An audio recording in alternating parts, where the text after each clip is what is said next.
Good evening, everyone. I am Shih Wing-ching's daughter. Yes, that's probably how I'm known to those who don't really know me.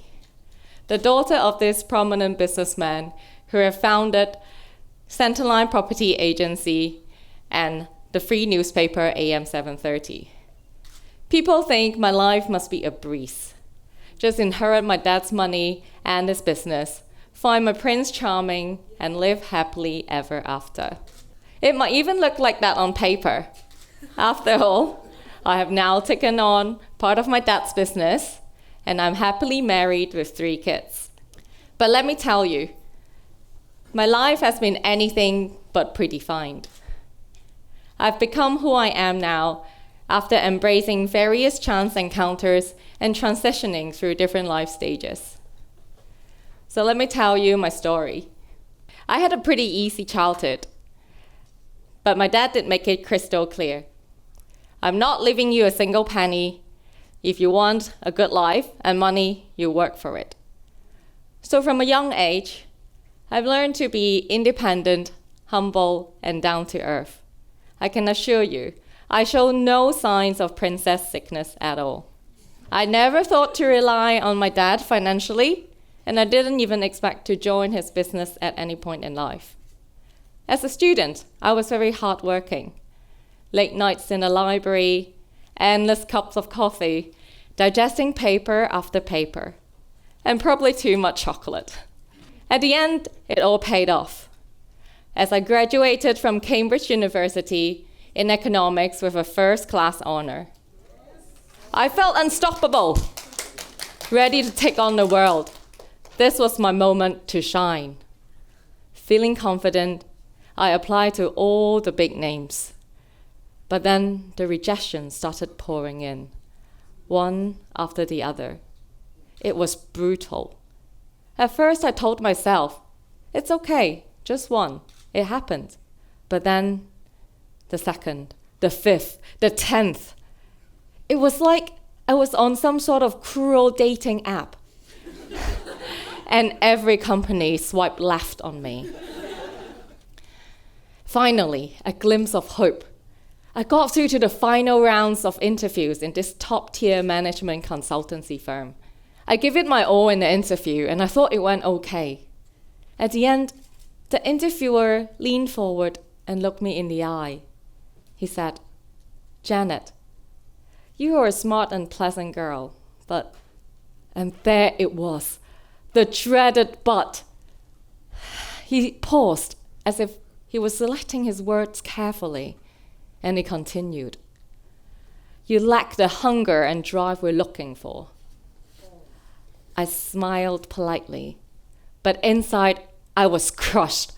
It felt like someone has reached into my chest and pulled out all the air. Hunger and drive. I thought I had it. I thought I had enough. That was my first turning point. A major defeat. I've exited from the girl who succeeded at everything and entered this tough working world. I had to push myself a lot harder. I did find a consultancy role at the end, but it was in the railway engineering industry. Something I'm not very interested in, and I couldn't see myself in it for the long run.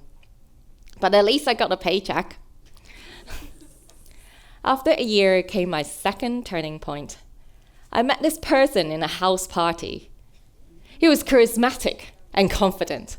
Under the loud music, he told us about his glamorous job in this real estate service industry, some global surveyor firm. I couldn't catch every word he said, but I remember him mentioning LV, Cartier, Venetian Hotel, and rental deals in the millions. He was obviously proud of what he was doing, and he earns good money and had a fabulous life. I was intrigued. I want that life. So I took a chance and invited him out for a coffee the week after and explored job opportunities.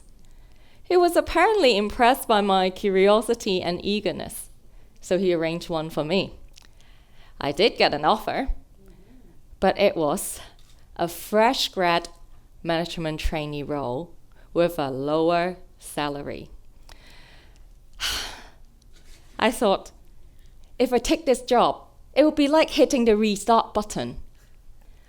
But I knew it was the right career direction for me, so I gave it a go. Thankfully, it was the right decision.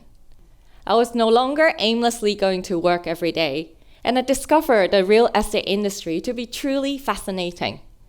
Whilst I didn't close any glamorous deals, I did enjoy the industry. My knowledge and interest in it grew, and so did my network. Being more open and confident, I also had a very colorful life, busy with dragon boating, hiking, and let's not forget all the drinking and partying. I felt like I have integrated my work and life seamlessly, and every day was fun and fulfilling. After a couple of years, I was doing well in essentially a competitor. My dad invited me to join his business, which was then expanding in China. Eager to learn, I embraced my third turning point. I took up this opportunity to work in Shanghai as an assistant of a general manager in this new and fast-growing subsidiary. Not knowing what to expect, I exited my comfort zone in Hong Kong and entered wild Shanghai. Well, it wasn't wild, but the cultural shock was real. I remember meetings in cigarette smoke-filled rooms and people seriously, physically fighting in the office. And we secretly poach a team from a competitor at 2:00 in the morning. It was definitely an eye-opening experience. But the true inspiration came from my boss. He came from a rural village in China and was only 1 year older than me. Before turning 30, he already had a successful career in both the insurance and property industry. He had built a property agency from scratch and pulling in millions every month. He was bold, he was determined, and hardworking. And he seems to have this superpower to inspire everyone around him to follow his lead and achieve remarkable results. More importantly, he was truly my business mentor. He taught me everything, from reading boring legal documents to negotiating with mean developers, from designing our branch layout to settling internal disputes. He invited me to all the celebration parties, but also included me in the late-night crisis meetings. I learned a ton from him. Once, he shared with me his real ambition after a couple of drinks. He said, "Janet, you know, what I've achieved now is only small steps to where I want to be. By 40 years old, I want to have built a business empire worth billions." Like the chairman position? Shockingly. But he actually nodded confidently. My mind was blown away. Now I understand why I was told I lacked that hunger and drive. There was another level. Meanwhile, I've learned the ropes of how to run the company and aspire to be more involved in my dad's business. Fast forward 3 years, I'm back. I've relocated back to Hong Kong and have joined the senior leadership team of the group. It was tough at first, especially as a young lady in the traditional male-dominated industry. In Shanghai, everyone treated me as part of the team, and we learned and grew together.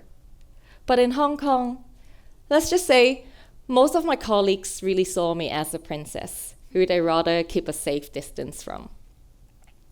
How do I succeed in this relatively hostile environment? And how do I position myself to earn the trust of the existing management? My father gave me no guidance, no help. This is my fourth turning point. Being thrown into the deep, I had to learn to swim on my own. At first, I started by observing and analyzing. I led a few functional meetings and I drove some small projects, but mostly I stayed on the sidelines. I was not the aggressive type, and I was careful not to rock the boat. I knew I didn't need everyone's buy-in, but I did want to form a core team where we have mutual trust and share the same vision. So whilst the impact I made during those times was insignificant, the relationship and trust that I've built form a solid foundation for the future transformations to come. My smile, I believe, played a crucial role in this. Yes, my smile. I'm sure you'll all agree, someone carrying a genuine smile is more approachable. You'll probably find you feel more positive around them and be more willing to engage and have an open conversation. Let me share a story. Not long ago, I was in a rush and I needed a cab. So when the taxi turned up in 1 minute, I was overjoyed. Probably most people will hide their excitement, but for me, I was smiling from year to year. Once I settled down in a taxi, the driver said to me, "Wow, I've never met a customer so happy to find a taxi." I laughed, and we carried on to have this very pleasant conversation throughout the journey. I got to the destination in time, and the driver even gave me a small discount. As you all know, Hong Kong taxi drivers are not known for their friendliness, especially when asked to do short rides. But perhaps a genuine smile and politeness from the customer is enough to uplift their mood and turn their frown upside down. It's similar in the workplace. I believe my genuine smile is a powerful expression of my authenticity. I was able to create an open and positive culture where my colleagues, regardless of their rank, were happy to contribute their ideas and share their concerns. This is especially important in a sales-driven industry like ours, where we have thousands of frontlines who could come from different backgrounds and are relatively remote from the head office. By smiling, actively listening, and asking thoughtful questions, I was able to make my colleagues feel valued and appreciated, while at the same time inspire them to pursue self-improvements and approach problems with a critical mindset. I established myself as a real and relatable leader who can make fair and reasonable decisions based on our long-term goals and values. Once a party girl at the front line, I have now matured and become a sensible leader, fighting together with everyone. You may question, doesn't smiling make a leader look weak? I don't think so. On the contrary, when trust is built, my genuine smile paved ways to many honest conversations.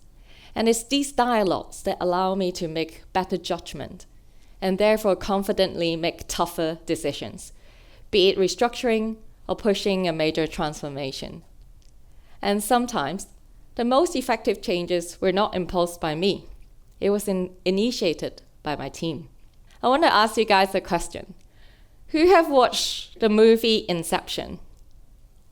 Oh, good, quite a few hands. So in the movie, the main character planted this idea in someone's subconscious by manipulating their dreams.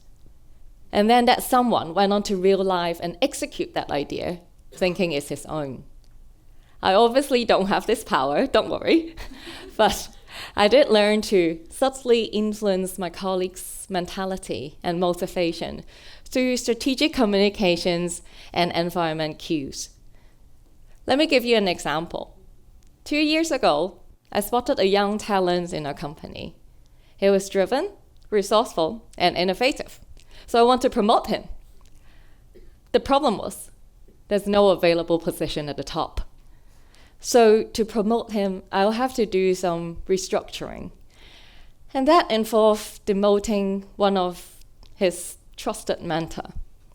So understandably, he was unsure about the move. But after many candid conversations and a separate restructuring move that I made, he became inspired himself. And he came back to me and presented the way forward. And guess what? That was exactly the restructuring that I want to achieve. But now that it's his idea, he was motivated to make it happen. The eventual transition was smooth, and to this date, he was dedicated to push his team towards excellence and drive exceptional results. So this is my story. I faced my major defeat as I graduated from a top university but failed to find a good job. I got back on the right track, rebuilt my confidence as I entered the real estate industry. In Shanghai, I matured and learned the real meaning of hunger and drive, and aspired to be more involved in my father's business. And eventually, I got back to Hong Kong and found my own identity as a leader in the family business. Yes, I was born a princess, but I faced my own challenges. More importantly, I have found my own identity and built my own life. Not as an ambitious second-generation successor, nor an out-of-reach toothless princess. Instead, I established myself as a leader with authenticity and a positive, open mindset. I respect everyone, but if you want to find success in your life, here are 3 takeaways I hope you can keep in mind. Number 1, be resilient. Everyone's gonna face defeat in your life. I have, and so will you. Only those who stay positive and keep trying may eventually succeed. Number 2, embrace opportunities and changes. Step out of your comfort zone. Take chances. You don't have to say yes to everything, but once in a while, take on the challenge. Initiate change. You never know what's waiting for you and what you can achieve. Number 3, find your own identity and carve your own path. There's no fixed route to success. Everyone's different. So don't just blindly follow someone who's successful. Instead, understand and embrace your unique self, your background, your personality, your strengths, and your weaknesses. And then carve your own way. Finally, I want to wish everyone all the best in your own journey to success. Good evening again. I am Shih. Thank you.